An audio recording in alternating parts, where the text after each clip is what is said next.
My name is Miguel, 35 years old, and a single father to my amazing 12-year-old daughter Sophia.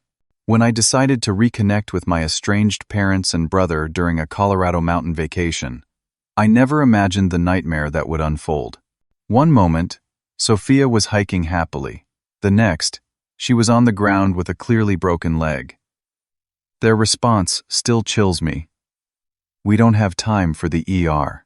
What followed was 3 hours of forced walking on her broken leg. I never raised my voice once. I just took action. 4 days later, they were screaming in panic. Before I tell you what happened, let me know where you're watching from in the comments. And hit that like and subscribe button for more stories about standing up for those who can't stand up for themselves. The road that led to that fateful hiking trip began years earlier.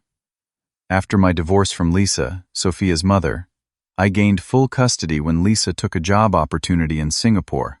The transition to single fatherhood wasn't easy, but Sophia and I built a strong, loving relationship. We created our own little world of inside jokes, weekend adventures, and unconditional support. My career as a software engineer allowed me to work remotely 3 days a week, giving me flexibility to attend her school events and simply be present in her life. My relationship with my own parents, Harold and Julia, had always been complicated. Harold, a former Army colonel, ran our household with military precision when I was growing up. Every decision required his approval, every action his critique. Nothing was ever good enough, especially not my academic achievements or career choices. "Software isn't real work," he'd say dismissively whenever I mentioned a promotion or successful project. "When are you going to get a job that matters?" Julia, my mother, mastered the art of passive enablement. She never directly criticized, but reinforced Harold's opinions with phrases like, "Your father only wants what's best for you," or, "Maybe you should listen to his advice, he's been successful his whole life." Her passive-aggressive comments about my parenting choices came wrapped in a veneer of concern. "Are you sure Sophia should be doing all those extracurricular activities? Children need structure, not freedom." Then there was Adam, my younger brother by 4 years, and the undisputed golden child. Where I questioned our father's rigid worldview, Adam embraced it. He followed Harold into a business career, called our parents daily, and never failed to mention my shortcomings when we were together. Miguel always was the sensitive one, he'd say with a smirk, whenever I disagreed with our parents. "Remember how he cried when he lost that soccer game in 6th grade? After Sophia was born, the criticism intensified. My parenting style was too permissive, too affectionate, too modern. "You're raising her to be soft," Harold would say, during the increasingly rare family gatherings. When Lisa and I divorced, they barely concealed their satisfaction. "We warned you she wasn't right for you," was Julia's version of sympathy. 3 years had passed since our last family gathering, a disastrous Thanksgiving where Harold had lectured Sophia about her table manners until she cried. I had promised myself then that I wouldn't subject her to that environment again. But time has a way of softening hard memories, and when Julia called suggesting a summer vacation at their cabin in the Colorado mountains, I found myself reconsidering. "Sophia should know her grandparents," Julia insisted. "Family is important, Miguel. Don't let your issues with us deprive her of that relationship." There was truth in those words that pierced my defenses. I had wonderful memories of my own grandfather, a gentleman who taught me to fish and build model airplanes. Was I being selfish by keeping Sophia from potentially meaningful relationships? The fact that Adam and his wife Tara would be there too gave me pause, but I eventually agreed, hoping that the neutral territory of a vacation might ease tensions. When I told Sophia about the trip, her excitement caught me off guard. "Real mountains? And a cabin? Will there be wildlife? Can I bring my new camera?" Her enthusiasm was infectious, and I allowed myself to hope that maybe things would be different this time. Maybe my parents had softened with age. Maybe Adam had matured. Maybe this trip could begin healing old wounds. The drive to the cabin took us through breathtaking scenery, the mountains rising majestically against clear blue skies. Sophia pressed her face against the window, gasping at every vista. When we finally arrived, the cabin exceeded my expectations. Perched on a mountainside, its large windows offered stunning views of the valley below. Harold and Julia greeted us with unexpected warmth, even presenting Sophia with a gift, a professional quality camera far better than the one she'd brought. The first evening passed pleasantly enough. We grilled steaks on the deck, and Harold refrained from his usual critiques of my life choices. Adam and Tara arrived late, but even their presence didn't immediately disrupt the tentative peace. As I tucked Sophia into bed that night, her eyes were bright with excitement about the hiking trip planned for the next day. "This is actually nice, Dad," she whispered. "Grandpa seems really interested in my photography." I kissed her forehead, allowing myself to believe that perhaps this time would be different. But underneath that hope, I couldn't ignore the familiar tension beginning to surface in small moments. Julia preparing dinner, without accounting for Sophia's dairy allergy, despite my numerous reminders. Harold questioning why Sophia wasn't in more competitive academic programs. Adam comparing his business success to my computer hobby, as he called it. These were small red flags, easy to dismiss individually, but forming a pattern I recognized all too well. Still, I suppressed my concerns. We were here for a week. Surely we could maintain civility for that long. For Sophia's sake, I would try to bridge the chasm between us. I couldn't have known then how drastically that decision would change everything. Morning arrived with perfect hiking weather, cool, clear, and sunny. Harold presented his plan over breakfast, spreading a trail map across the kitchen table with the authority of a general outlining a military campaign. "We'll take Eagle Ridge Trail," he announced, his finger tracing a steep path that switchbacked up the mountainside. "It's challenging, but the views are worth it." I studied the map with growing concern. The trail was rated difficult, with significant elevation gain and rocky terrain. Looking at Sophia finishing her cereal, I hesitated. "Harold, I'm not sure this trail is appropriate for Sophia. She's an active kid, but this looks pretty intense for someone her age." His dismissal was immediate. Nonsense. When Adam was her age, he was scaling much harder trails. Kids today just aren't pushed enough. Julia chimed in with her usual support. "Your father has hiked all the trails in this area, Miguel. He knows what he's talking about." Adam smirked from across the table. "Sophia wants to go, right? Unless you've taught her to back down from challenges." I felt the familiar dynamic asserting itself, the united front of Harold, Julia, and Adam against my judgment. Looking at Sophia's eager face, I didn't want to disappoint her or create conflict on our first full day together. "We can always turn back if it gets too difficult," I said finally, a compromise that Harold accepted with a curt nod. 2 hours later, I was regretting my decision. The trail was even more demanding than it had appeared on the map. Loose rock covered steep inclines, and narrow sections hugged the mountainside with dizzying drops. Harold set a relentless pace at the front of our single-file line, with Julia close behind, then Adam and Tara, with Sophia and me bringing up the rear.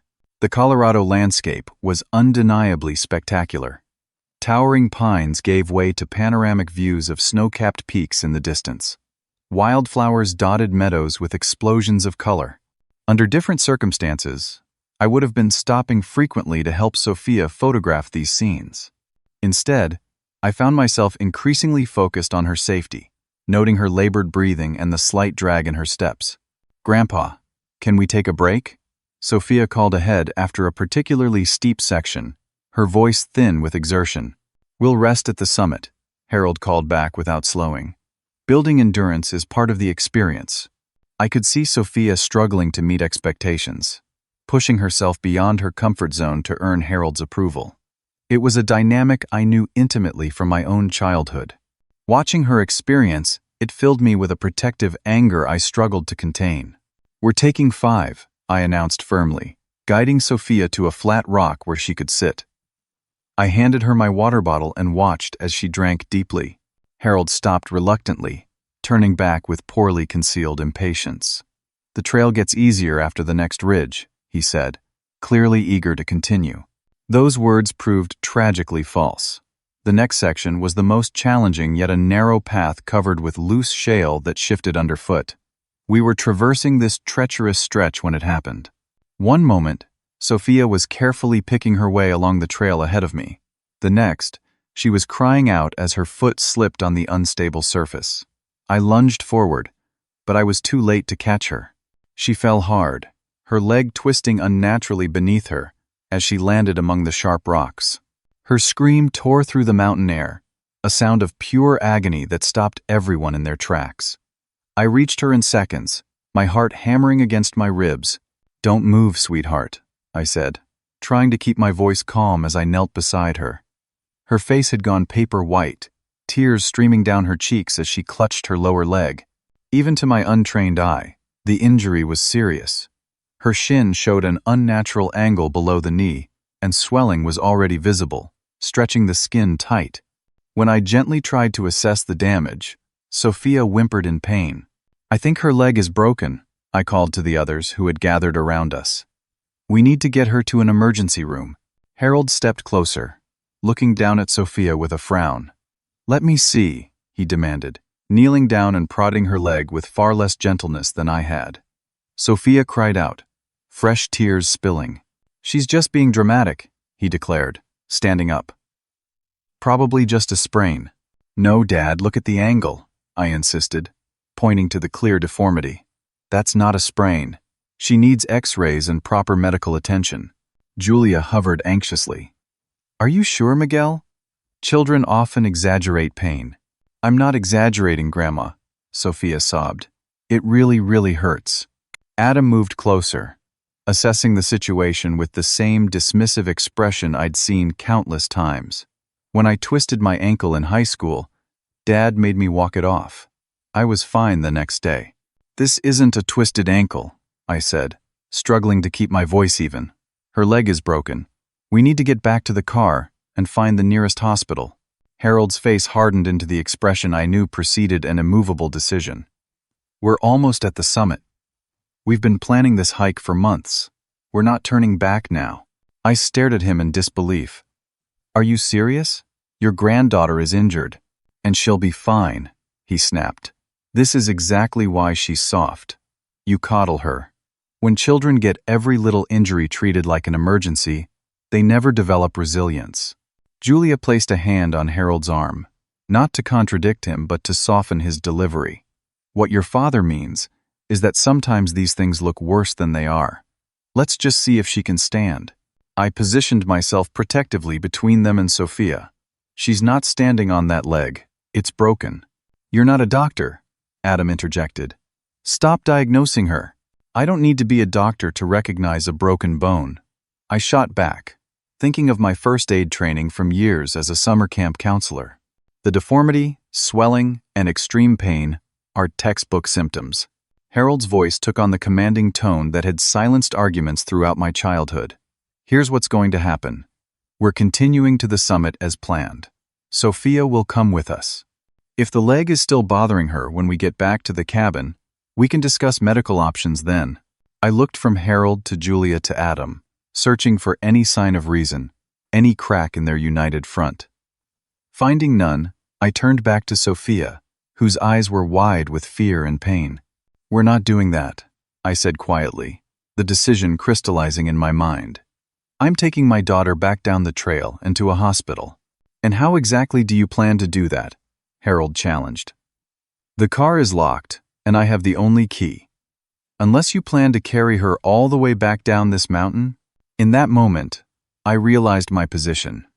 We were miles from the trailhead, in unfamiliar territory. My phone showed no service bars. I had no way to call for help, and Harold knew it. We were effectively at his mercy, and he was choosing to exercise that power in the worst possible way. I looked at Sophia, tears streaming down her face, and felt a wave of helplessness that nearly brought me to my knees. Whatever happened next, I had failed in my most fundamental duty as a father to protect my child from harm. "We continue up," Harold announced with finality, turning away from us. "The summit is only another mile. We'll rest there before heading back down." I looked at him in growing horror. "You can't be serious. You want her to walk on a broken leg?" Harold didn't even turn around.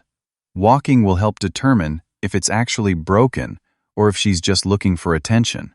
"She's 12 years old," I said, my voice rising despite my efforts to stay calm. "Why would she fake an injury?" Julia stepped closer, her voice taking on the reasonable tone she always used when supporting Harold's most unreasonable positions. Children sometimes exaggerate for attention. Miguel, you're too close to see it objectively. Walking might actually help, Adam added. Movement prevents stiffness. That's basic sports medicine. For sprains and strains, I countered. Not for broken bones. Walking on a fracture can cause permanent damage. Sophia looked up at me, her face pale with pain and fear. Dad, what's happening? I knelt beside her, trying to shield her from the family drama unfolding. I'm going to make you a splint, sweetheart. We need to immobilize your leg. Working quickly, I removed my belt and used it along with 2 straight sticks I found nearby to create a makeshift splint. I used my t-shirt, leaving me in just an undershirt, to pad the wood against her skin and bind everything together. This isn't ideal, I told her softly, but it will help stabilize the fracture until we can get proper medical care. Harold watched impatiently. If you're finished playing doctor, we need to keep moving. We're losing daylight. Julia and Adam had already continued up the trail, following Harold's lead. Tara, Adam's wife, at least had the decency to look uncomfortable, though she remained silent. I'll carry you, I told Sophia, preparing to lift her. No, you won't, Harold barked, turning back. She walks. That's final. Dad, she physically cannot walk on that leg. Then she can stay here alone while we continue, he threatened. Your choice, Miguel. I looked at Sophia, then at the increasing distance between us and the others. The mountain was becoming shadowed as afternoon progressed. Leaving her alone wasn't an option, and neither was defying Harold when he held the only means of getting her to medical care. I'll help you, sweetheart, I said, supporting her weight as she struggled to stand on her good leg. Lean on me completely. Don't put any weight on the injured leg if you can help it. What followed was the most excruciating 3 hours of my life. With Sophia leaning heavily against me, we hobbled up the trail at a painfully slow pace. Harold, Julia, and Adam continued ahead, occasionally stopping to wait for us with obvious impatience. Each step was agony for Sophia, even with me bearing most of her weight. Sometimes the terrain forced her to put pressure on her broken leg, causing her to bite back screams. You're doing great, I kept telling her, though my heart broke with every pained breath she took. Just a little further.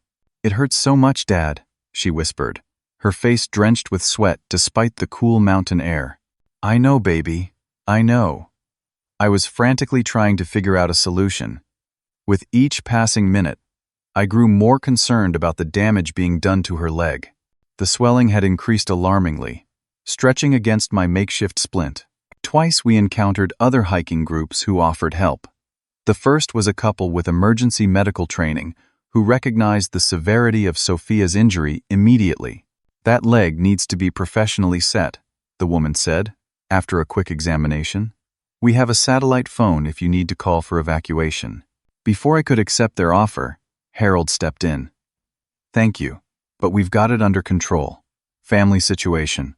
The couple looked doubtful, glancing between Harold's stern face and Sophia's pain-filled one. I tried to signal that we needed help, but Harold positioned himself between us. We're fine, he insisted more firmly. Just a minor hiking incident. Thank you for your concern. The second group was equally concerned and equally dismissed by Harold, who by then was presenting himself as the responsible adult managing a child's overreaction. Kids today, he told them with a conspiratorial smile. Every little bump is treated like an emergency. By the time we reached the summit, Sophia was feverish and barely conscious, leaning her full weight against me. The splint was soaked through with blood where the bone had likely broken through skin, a detail I kept from her to prevent further panic. See? Harold said, gesturing to the admittedly spectacular view. Worth the effort. I couldn't even look at the view. All I could see was my daughter's suffering and my own failure to prevent it. Something fundamental shifted inside me in that moment. Whatever fragile hope I'd had for reconciliation with my family died. In its place grew a cold, resolute determination. The descent was, if possible, even worse. Gravity increased the pressure on Sophia's injury with each downward step. I ended up carrying her for long stretches, ignoring Harold's lectures about enabling dependency and Adam's snide comments about my physical fitness. My back and arms screamed with exertion, but I refused to make Sophia walk another step. By the time we reached the cabin, darkness had fallen. Sophia was delirious with pain, her leg grotesquely swollen. I laid her gently on the sofa and turned to face my family. "I need the car keys," I said, my voice steady despite the rage boiling inside me. "I'm taking her to the emergency room now." Harold crossed his arms. "It's nearly 9 o'clock. The nearest hospital is an hour away. She'll be fine until morning." "She will not be fine," I said, stepping closer to him. "Her leg is broken in at least one place. Possibly more. She needs medical attention immediately." "You're overreacting," Julia said. "Let her rest tonight. If it's still bothering her tomorrow, we'll reassess." "Still bothering her?" I repeated incredulously. "Look at her leg. Look at her face. This isn't a minor injury that will resolve with rest." Adam moved to stand beside our father. "You always were dramatic, Miguel.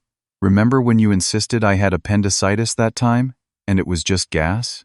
"This isn't appendicitis," I said through gritted teeth. "This is a visible, obvious broken bone. Now give me the car keys." Harold's face hardened. "No, my decision is final. She stays here tonight. We'll see how she feels in the morning." I looked at my father, really looked at him, perhaps for the first time. I saw not the intimidating figure of my childhood, but an old man clinging desperately to control, willing to hurt a child rather than admit he was wrong.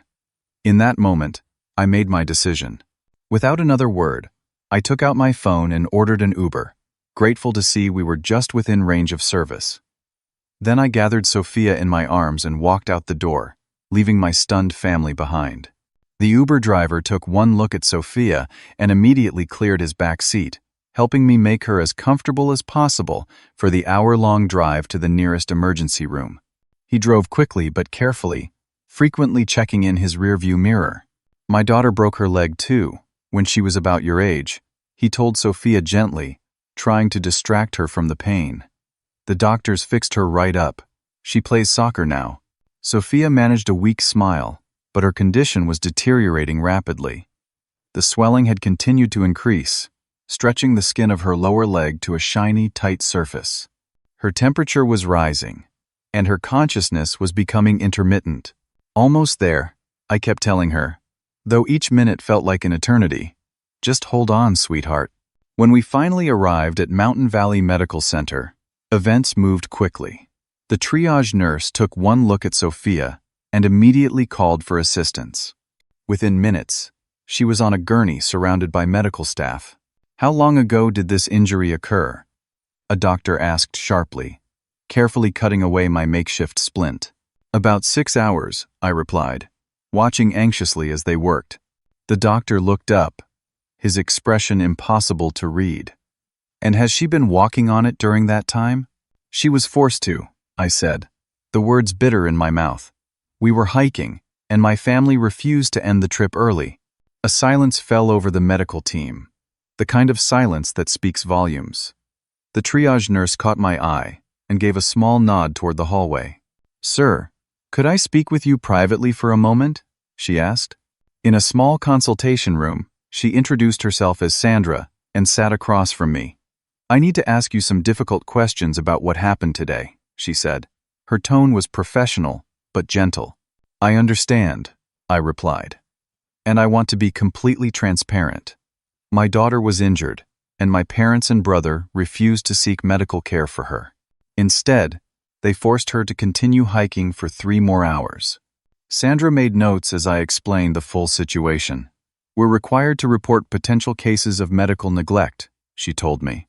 "In this case, since it wasn't you who denied care but other family members, we'll need to document everything carefully."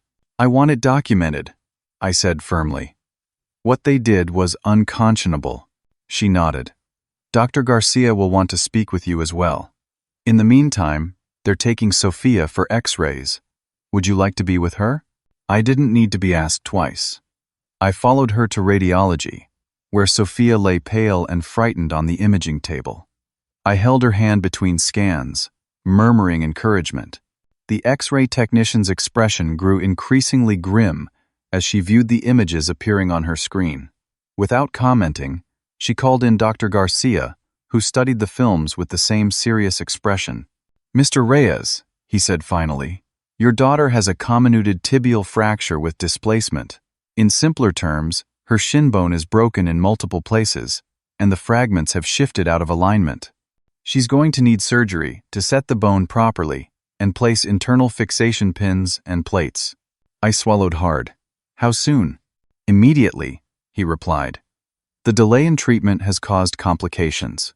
There's significant soft tissue damage, and we're concerned about compartment syndrome developing due to the swelling. Additionally, there appears to be a small bone fragment near the growth plate, which could affect her long-term development if not addressed promptly." While they prepared Sophia for surgery, I completed paperwork and answered more questions from a hospital social worker about the circumstances of the injury. My phone buzzed repeatedly with calls from my parents and Adam, which I ignored, until I had a moment alone in the surgical waiting area. I finally answered a call from my mother. "Miguel, where are you?" Julia demanded, her voice tight with what sounded like genuine concern. "We're worried sick." "We're at Mountain Valley Medical Center," I replied, my voice deliberately calm. "Sophia is in surgery right now to repair her broken leg, the one you all insisted was just a sprain." A moment of silence then. "Surgery? Isn't that extreme? I'm sure a cast would have been sufficient." "Not according to the orthopedic surgeon," I said. "The break is severe, and the delay in treatment has caused complications. She has multiple fractures, soft tissue damage, and possible growth plate involvement." Another silence. "We're coming to the hospital," she said finally. "Do what you want," I replied, then ended the call. 3 agonizing hours later, Dr. Garcia found me in the waiting room. His surgical mask hung around his neck, and fatigue lined his face. "The surgery went well," he said, dropping into the chair beside me. "We placed titanium pins to stabilize the fractures and realign the bone. The good news is, we were able to remove the bone fragment near the growth plate, which should prevent long-term developmental issues." "And the bad news?" I asked, recognizing the hesitation in his voice. He sighed. "The delay in treatment caused significant complications. The soft tissue damage was extensive, and there's a high risk of infection due to the open nature of the fracture. She'll need aggressive antibiotic therapy and very careful wound management. Recovery will be longer and more difficult than it would have been with immediate treatment." I nodded, absorbing this information. "When can I see her?" "She's in recovery now. You can see her in about 30 minutes, once she's settled in a room." As he stood to leave, he paused. "Mr. Reyes, I've filed a report regarding the circumstances of Sophia's injury and the delayed treatment. A representative from Child Protective Services will likely contact you. But I want to be clear, this is standard procedure in cases like this, and not a reflection on your care. From what I've observed, you've been an advocate for your daughter's well-being throughout this ordeal." I thanked him for his candor and sat back to wait, my mind racing with next steps. When I was finally allowed to see Sophia, I found her drowsy from anesthesia but awake, her leg elevated and encased in a temporary splint over surgical dressings. "Dad?" she murmured, as I took her hand.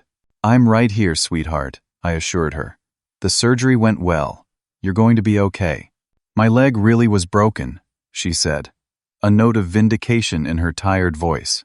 "Yes, it was. Multiple breaks, actually. You were right, and you were so brave." She drifted back to sleep, and I sat beside her, holding her hand and making plans. My phone continued to buzz with messages and calls from my family, which I continued to ignore until I heard voices in the hallway. Harold's commanding tone carried through the door, followed by a nurse's firm response. "Sir, visiting is restricted to immediate family only at this hour." "We are immediate family," Harold insisted. "I'm her grandfather." I stepped into the hallway, quietly closing Sophia's door behind me. Harold, Julia, and Adam stood facing a determined night nurse. "It's all right," I told the nurse. "I'll speak with them in the waiting area." She nodded, clearly relieved. Just for a few minutes. Your daughter needs her rest. I led my family to an empty waiting room, maintaining a careful emotional distance. They all started speaking at once, their voices overlapping in a chorus of justifications and concern. Is she really in that bad of shape? Harold asked, his voice lacking its usual authority. She had emergency surgery to repair multiple fractures, I replied evenly. The orthopedic surgeon had to place pins and plates to reconstruct her tibia. The delay in treatment caused additional complications that will extend her recovery time and may have long-term consequences. Julia pressed a hand to her mouth. We never thought it was that serious. I told you it was serious, I reminded her. Multiple times. You chose not to believe me. Adam stepped forward. Look, mistakes were made, but we're here now. What can we do to help? I studied my brother's face, searching for genuine remorse, and finding instead the same self-serving concern I'd always seen. Nothing, I said simply.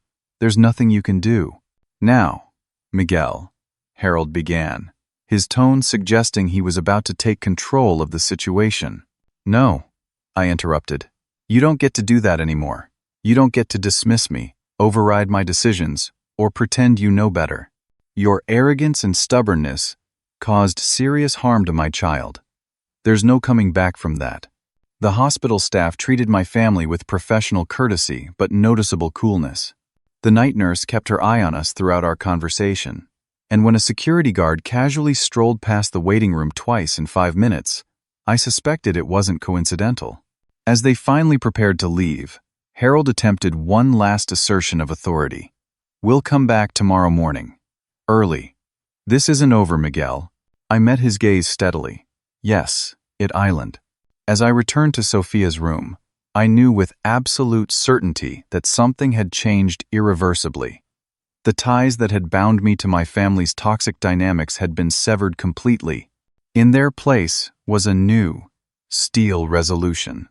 This would never happen again, and there would be consequences. While Sophia slept in her hospital bed the next morning, I stepped into the hallway to make a call. The business card in my hand read Franklin Porter, family law attorney. I had researched lawyers specializing in family law during the sleepless night hours, finding Porter's name consistently mentioned for cases involving family disputes and child protection. Mr. Porter's office, a receptionist answered. My name is Miguel Reyes, I said quietly. I need to consult with Mr. Porter regarding a family situation involving child endangerment. The receptionist's tone shifted immediately. Mr. Porter has an opening at 1:30 today. Would that work for you? I'm currently at Mountain Valley Medical Center with my daughter. She's recovering from surgery. Would a phone consultation be possible? 20 minutes later, my phone rang. Franklin Porter introduced himself briefly, then listened without interruption as I detailed the events of the previous day. His questions afterward were precise and thorough, focusing on establishing a timeline and documenting who had said what. The hospital has already filed a report with CPS, I explained. The doctor was very clear about that. That's standard procedure and actually helpful for establishing a record, Porter assured me. What are your goals here, Mr. Reyes? What outcome are you seeking? I considered this carefully. I want to protect Sophia from ever being in a similar situation again. I want clear, legally enforceable boundaries with my family, and I want them to understand the gravity of what they did. I understand, Porter said. Here's what I recommend as immediate next steps. First, document everything while it's fresh in your memory. Write down exactly what happened, who said what, times, locations, everything. Second, get copies of all medical records and the CPS report. Third, don't discuss specific legal plans with your family yet. Let them wonder what actions you might take. The call provided a roadmap that brought clarity to my thoughts. When Porter asked about my family's financial situation, I explained that Harold was wealthy from his business ventures and owned multiple properties. They should bear the financial burden of Sophia's medical care, I said firmly. This injury happened because of their negligence. I agree, Porter said. We'll address that in our strategy. Sophia was discharged 3 days later with a full leg cast, prescription pain medication, and detailed care instructions. The hospital social worker provided resources for follow-up counseling and confirmed that a CPS investigation was underway. I arranged for a medical transport service rather than asking my family for help, though they had offered repeatedly in increasingly anxious texts and calls. "Are we going back to the cabin?" Sophia asked, as we waited for the transport. "No, sweetheart. I've booked us a hotel room in town until you're cleared for the drive home. It has better accessibility and is closer to the hospital for your follow-up appointments." She nodded, relief evident in her expression. "Will Grandpa and Grandma and Uncle Adam be there?" I chose my words carefully. Not right away. "I need to have some adult conversations with them first. They didn't believe me," she said quietly, "about my leg being broken. No, they didn't. And that was wrong of them. Are you mad at them?" "I'm disappointed in their choices," I said, which was a massive understatement. "But I don't want you to worry about that right now. Your job is to focus on healing." The hotel I'd chosen was an extended stay property with accessibility features.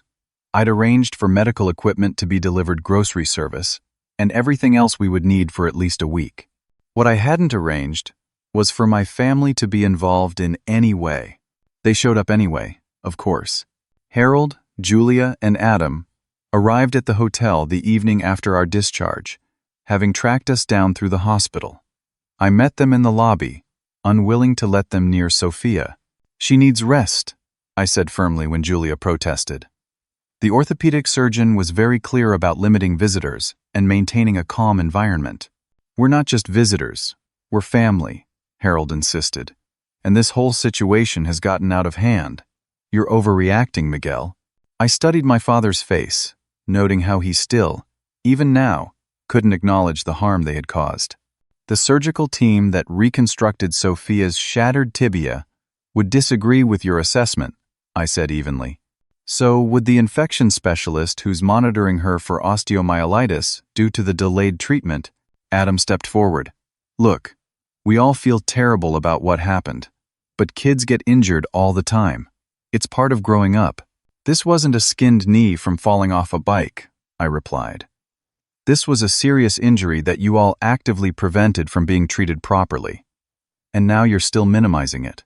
"What do you want from us?" Julia asked, her voice taking on the martyred tone I knew so well. "We've apologized. We've offered to help with expenses. What more can we do?" I looked at each of them in turn. "I want you to understand what you did. Really understand it. But I'm not convinced that's possible." Harold's face darkened. "Is that a threat? Are you planning to restrict our access to Sophia?" "I'm planning to protect my daughter," I said simply. "How that happens depends on your actions moving forward." After they left, I called Porter to update him on the conversation. "They're still minimizing what happened," I told him. "There's no real acknowledgement of wrongdoing. Document everything," he reminded me. "Every interaction, every text message, every voicemail. We're building a case for establishing clear boundaries, potentially including supervised visitation, only if that's the route you choose to take." The next morning, I arranged a video call with a family therapist Porter had recommended. Dr. Amelia Winters specialized in toxic family dynamics and boundary setting. "Based on what you've described," she said, "after listening to my account, your parents and brother show classic patterns of dismissiveness and control. Their response to Sophia's injury, particularly their refusal to acknowledge the severity even after medical confirmation, is concerning." "What should I do?" I asked.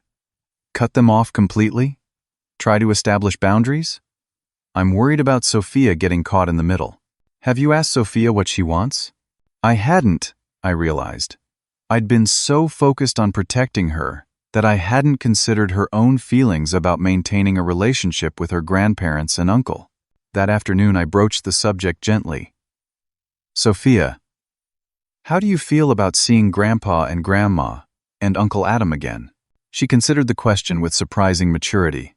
"I don't think I want to see them right now," she said finally.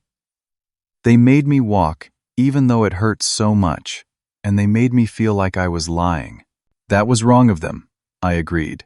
"And you don't have to see them until you're ready. if ever. But they're family, she said, repeating the phrase I'd heard my whole life.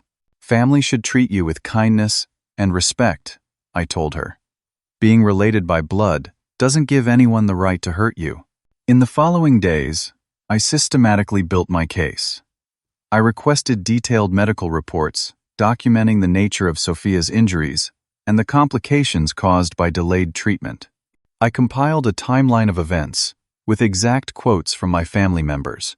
I researched grandparents' rights laws in our state, confirming with Porter that my parents would have little legal standing to demand visitation if I chose to restrict contact.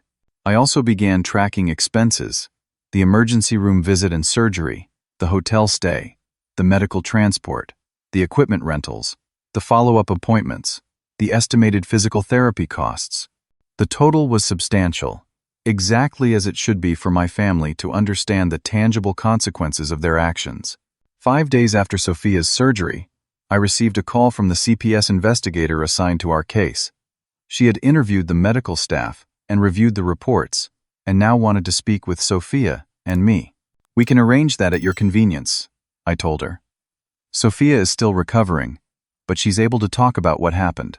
The interview took place the following day in our hotel room. The investigator, a compassionate woman named Teresa Jackson, spoke with Sophia first, then with me. Her questions were thorough, but sensitive. Based on the medical evidence and your accounts, she told me afterward, I'll be noting in my report that there was a clear case of medical neglect by the grandparents and uncle. Since you took appropriate action to get treatment for your daughter as soon as you could, there are no concerns regarding your care. What happens next? I asked. My report will be filed with the County Family Services Department. Since you have full custody and were not the party denying medical care, there won't be any action against you. However, the report creates an official record that can be referenced if you need to establish boundaries legally. That evening, I made 2 more calls. The first was to Sophia's mother, Lisa, in Singapore. I had kept her updated via text, but hadn't spoken with her directly. She was horrified by what had happened. "I'm booking a flight," she said immediately. "I can be there in 2 days." "That would be good," I admitted. "Sophia would love to see you, and I could use the support."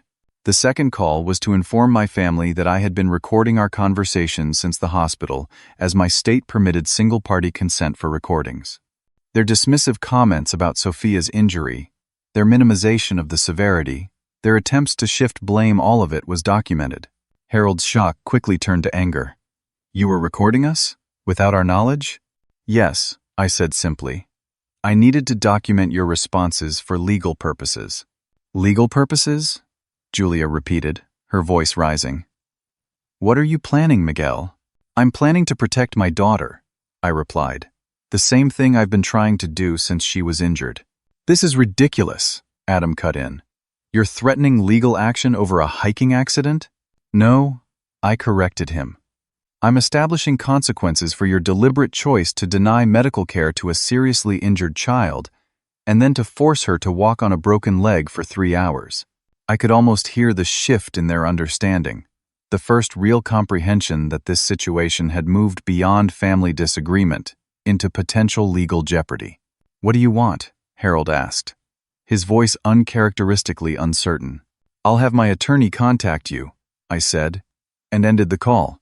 4 days after Sophia's surgery, my careful planning culminated in a series of coordinated actions.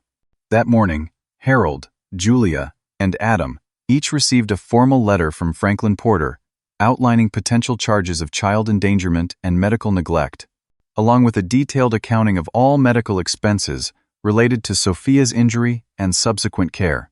The letter was carefully worded, not explicitly threatening legal action, but making it clear that such action remained a possibility. It also included transcripts of key conversations demonstrating their dismissal of Sophia's injury and refusal to seek timely medical care.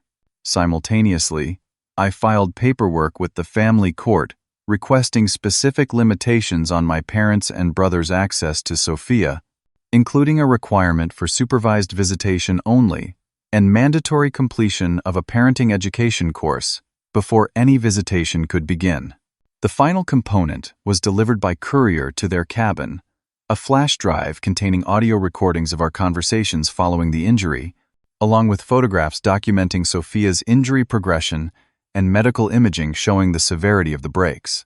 I wanted them to have concrete, undeniable evidence of what their actions had caused.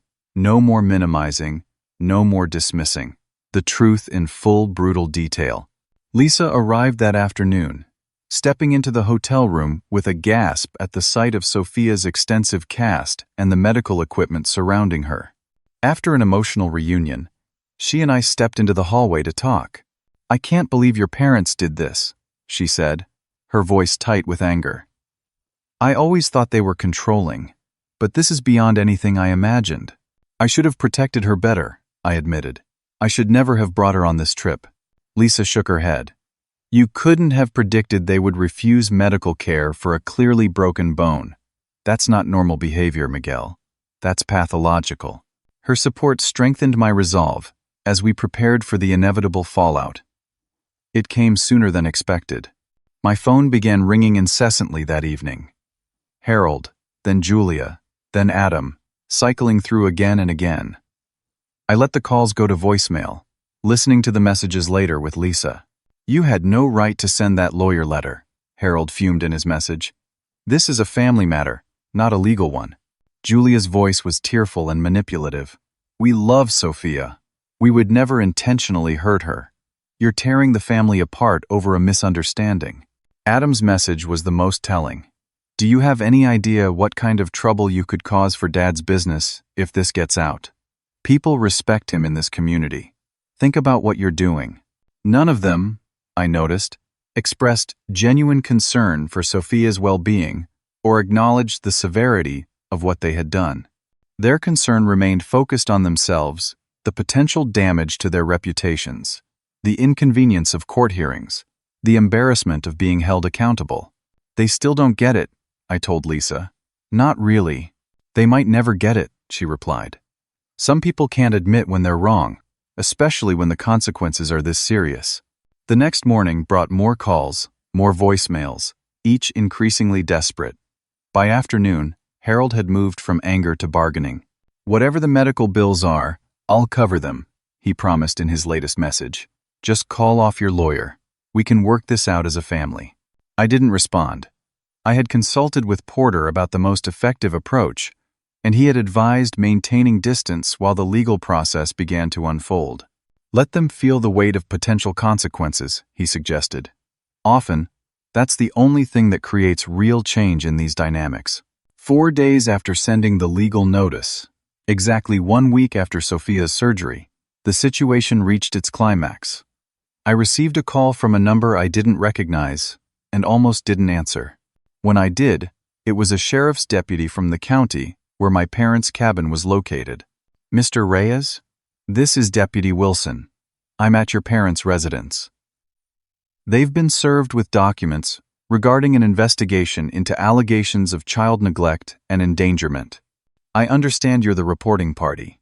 "That's correct," I confirmed. "My daughter was the injured minor. The CPS report has been forwarded to our department for review of potential criminal charges," he explained. "I wanted to confirm some details with you directly." I answered his questions thoroughly, providing the same timeline and information I had documented in my records. As we spoke, I could hear voices rising in the background. Harold's commanding tone now edged with panic, Julia's higher-pitched protests, Adam's attempts to take control of the situation. "Your parents are quite upset," the deputy noted, with professional understatement. "They've asked me to contact you about dropping the complaint." "I'm not dropping anything," I said firmly. "My daughter suffered serious injuries that were exacerbated by their refusal to seek medical care. There need to be consequences." After ending the call, I sat with Lisa in the hotel room while Sophia napped, my phone continually lighting up with increasingly frantic messages from my family. The most recent voicemail from Harold captured their collective meltdown. "Miguel, they're talking about criminal charges," he shouted, his voice cracking with stress. "Criminal charges. Do you understand what you've done? Your mother is hysterical. Adam says his wife is threatening to leave him if he gets charged with child endangerment. This is destroying our family." I played the message for Lisa, who shook her head in disbelief. Still making it about them, she observed. Not a word about what they did to Sophia. When Sophia woke, she noticed my troubled expression. "Is everything okay, Dad?" I sat on the edge of her bed, careful not to jostle her leg. "Remember how we talked about consequences for actions?" She nodded solemnly. "Well, Grandpa and Grandma and Uncle Adam are facing consequences for what happened to your leg. They're very upset about it." "Are they in trouble?" she asked. "Yes, they are, and they should be. What they did was wrong and dangerous." Sophia was quiet for a moment, processing this. "Why did they do it, Dad? Why didn't they believe me when I said my leg was broken?" It was the question I'd been wrestling with myself. How could I explain toxic family dynamics, controlling behavior, and emotional manipulation to a 12-year-old?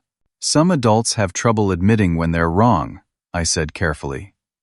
"They get so used to thinking they know best that they ignore evidence that contradicts what they want to believe. It's not about you, sweetheart. It's about their own issues." "Will I have to see them again?" "Not unless you want to," I assured her. "And if you do decide to see them someday, it would be in a safe setting with me or another trusted adult present." The next day brought the formal family court hearing regarding supervised visitation. I attended via video conference from the hotel, with Porter representing me in person at the courthouse. My parents and Adam appeared looking shaken, with their own attorney present. The judge reviewed the documentation thoroughly, including the medical reports, the CPS investigation findings, and the audio recordings I had provided. Her expression grew increasingly stern as she absorbed the details. "Mr. and Mrs. Reyes, and Mr. Adam Reyes," she addressed my parents and brother. "The evidence presented shows a disturbing disregard for the well-being of a minor child in your care. The court takes such matters extremely seriously." She granted my request for supervised visitation only, with additional requirements for completion of parenting education courses and family therapy before even supervised visits could begin. She also issued a temporary restraining order, preventing them from contacting Sophia directly without my explicit permission. "The court recognizes the importance of family relationships," she noted, "but the safety and well-being of the child must take precedence over all other considerations." As the hearing concluded, I caught a glimpse of my family's faces on the video conference screen. The shock and disbelief were apparent, as if they were only now truly understanding the magnitude of what they had done and the consequences they faced. Within hours of the hearing, the bargaining began in earnest. Harold called Porter directly, offering to establish a college fund for Sophia, to pay for all her medical expenses, to do whatever was necessary to put this unfortunate incident behind us. "He still doesn't get it," I told Lisa that evening. "He thinks he can buy his way out of accountability." "What will you do?" she asked. "Exactly what I told them I would do from the beginning," I replied. "Protect our daughter." 6 months passed. Sophia's physical recovery progressed steadily, though not without challenges. The complex nature of her fractures and the complications from delayed treatment meant her healing took longer than a typical broken leg. Each small victory became cause for celebration. The first day without pain medication, the transition from full leg cast to walking boot, the first successful physical therapy session. "Look, Dad," she called excitedly one afternoon, demonstrating how she could now bend her knee to 90 degrees. "Dr. Patel says, I'm ahead of schedule." I matched her enthusiasm, knowing how hard she had worked for each degree of movement regained.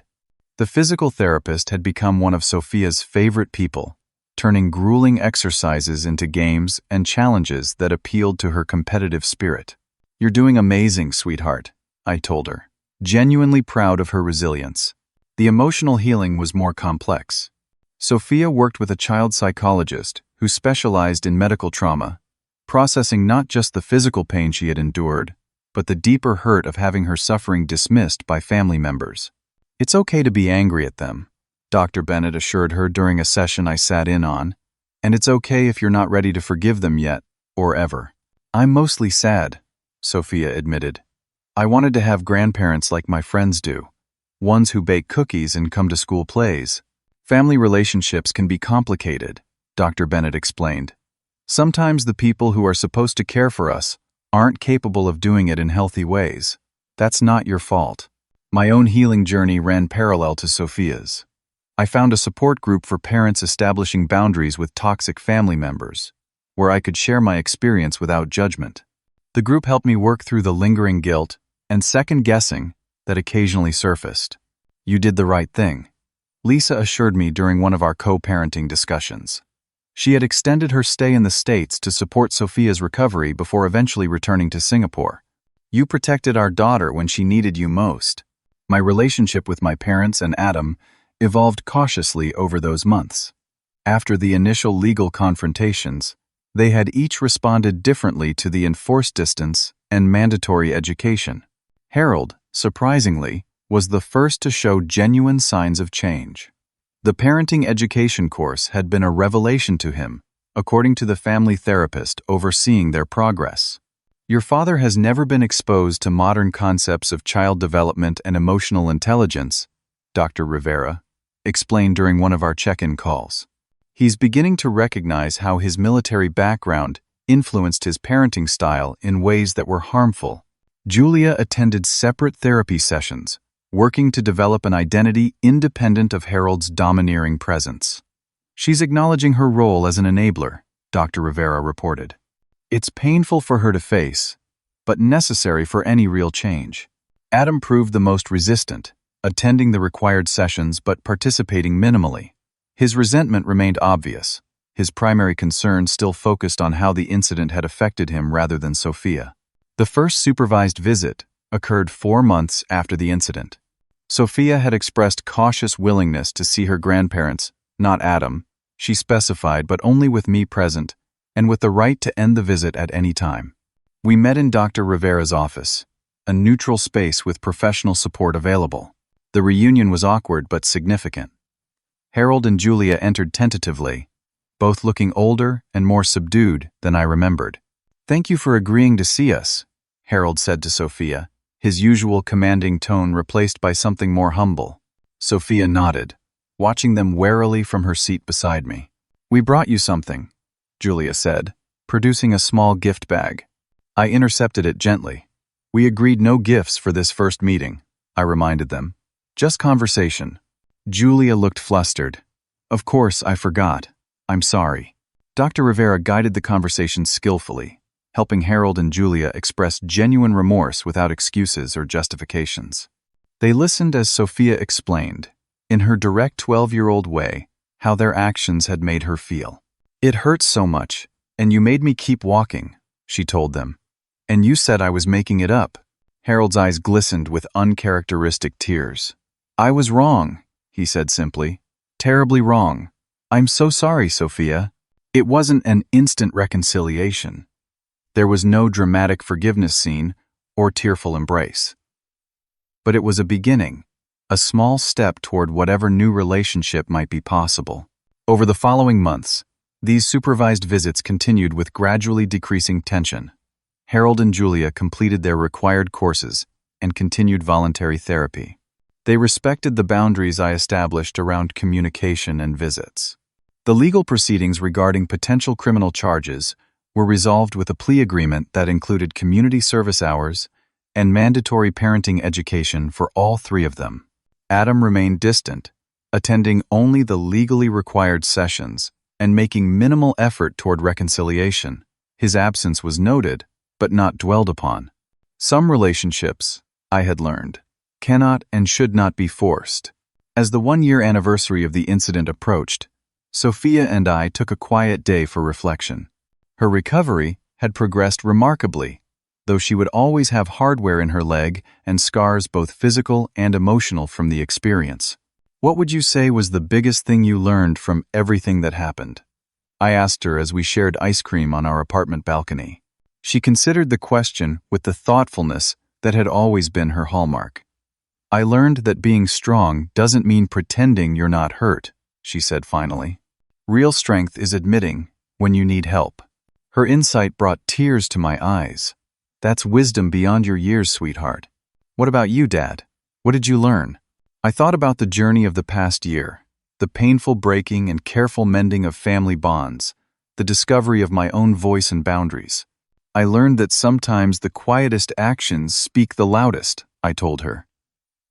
I always thought standing up to Grandpa meant shouting back when he shouted, matching his force with my own. But real strength was in staying calm and doing what was right for you, even when it was difficult. Are you glad we still see Grandma and Grandpa sometimes? She asked. I'm glad they're learning to respect boundaries and treat you with the care you deserve, I answered carefully. Real family is built on love and respect, not just DNA. Sometimes we have to teach people how to treat us properly. The freedom we had found in breaking cycles of toxic behavior was perhaps the most valuable outcome of that terrible day on the mountain. We had discovered that family could be redefined, boundaries could be established, and healing could occur even after profound hurt and betrayal. As Sophia leaned against my shoulder, peaceful in the moment, I felt grateful for the journey that had brought us here. Not for the pain or the broken bones, but for the stronger bonds and clearer understanding that had emerged from that crucible. I'm proud of us, Dad, Sophia said softly. I'm proud of us too, sweetheart, I replied, knowing that whatever challenges lay ahead, we would face them with the wisdom and strength we had earned together. Have you ever had to make a difficult choice to protect someone you love?